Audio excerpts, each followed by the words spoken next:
Hi there everyone, welcome to my channel. Long time no see, I missed all of you a ton. First of all, I would like to thank all of you for the immense love and affection you have shown to me. My videos have been commonly watched by all of you. Not only did you watch my videos, but you appreciated all my videos, and I sincerely want to thank all of you from the bottom of my heart. Thanks for subscribing to my channel, and thanks again for watching my videos. I will be making such videos again and again till the time I get your love. Now, today I would like to focus on the chapter Indigo. Indigo is a beautiful story based on a historical fact written by Louis Fischer, who is a Britisher, and this is an appreciation of a Britisher for Mr Gandhi and his dynamic personality. He shows and tells the entire world that how Mr Gandhi had an important role to play in the struggle for freedom. All of Indians appreciate Mr Gandhi's role in the struggle for freedom. He had followers, staunch disciples, not only in India but all over the world. So please children, remember that Fischer is trying to take our attention. He's trying to highlight this thing through the medium of this story, Indigo. Indigo firstly means a blue colored dye, very simple meaning. Then, as I told you, that it is based on a historical fact. So first let's understand that Indigo was basically Indigo issue problem. If you just focus on page number 49 Flamingo, first paragraph, you will find important lines which lay emphasis, focus on Indigo issue. And what was Indigo issue? Indigo issue was that under an ancient arrangement at Champaran, Bihar, Indian farmers, they used to work as tenant farmers or sharecroppers. What does it mean?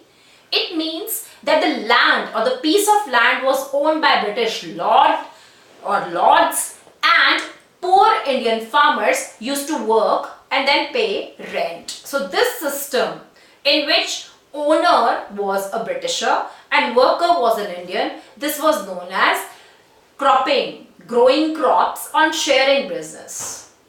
Indian farmers, they were also known as tenant farmers. It is something very simple for you to understand, like a person who pays rent to live in a house. Similarly, Indian farmers had to pay huge amount of rent to work on a piece of land. Now, what was Indigo issue? Indian farmers were forced to grow indigo in 15% of their land. Now the question is, why indigo? Indigo, the blue colored dye, it was in high demand in the market. It used to sell at heavy price in the market, and the entire harvest was taken by British lords as rent. So isn't that oppressive? Now, the problem arose when Germany started producing synthetic indigo. Germany started producing synthetic indigo with the help of machines.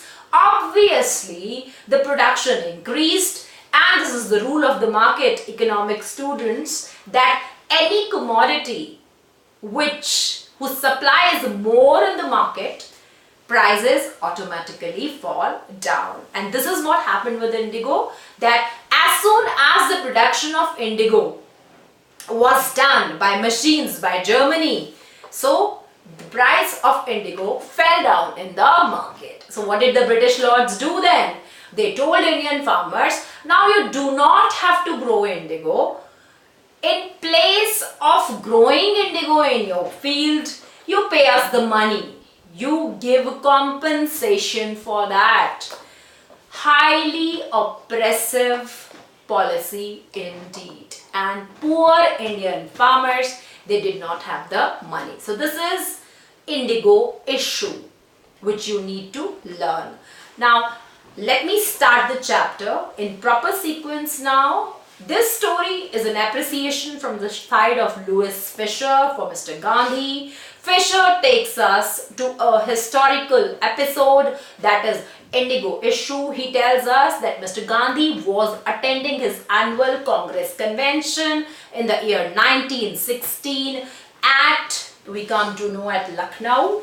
And there so many delegates were there attending this session, and there was a farmer, Rajkumar Shukla, a peasant, poor, emaciated peasant who had come all the way from Champaran, Bihar to meet Mr. Gandhi. Why? Because Shukla was basically the representative of these farmers who were suffering because of the Indigo issue.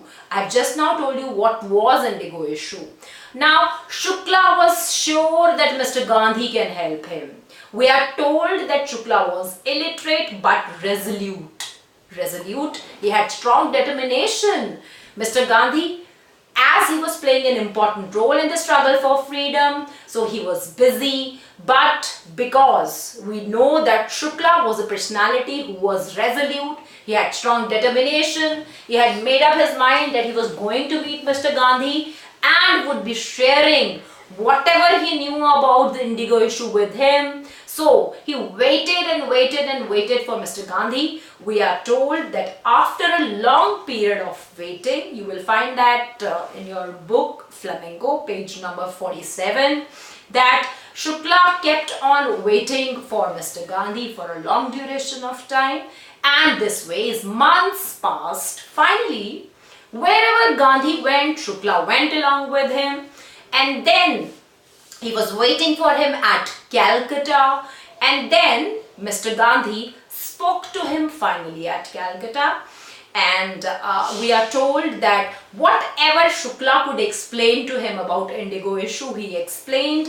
and then Mr. Gandhi decided that he would be going to the house of Rajendra Prasad, Dr. Rajendra Prasad, who was a prominent lawyer at that time. Now both of them, they boarded a train. They boarded a train to Patna so that they could go to the house of Rajendra Prasad, because as I told you already that he was a prominent lawyer. So both of them, they just reached his house. Mr. Gandhi had to collect few legal details about the entire Indigo issue, because as I told you that Shukla was an illiterate farmer. It is noteworthy that Rajendra Prasad was not in his house, so they were received by his servants, and we are told that the servants did not allow Mr. Gandhi to draw water from the well because they were not sure whether he was an untouchable. So besides this big huge problem of fighting to get India free, there were other issues persisting in India, and one of such issues was the issue of untouchability.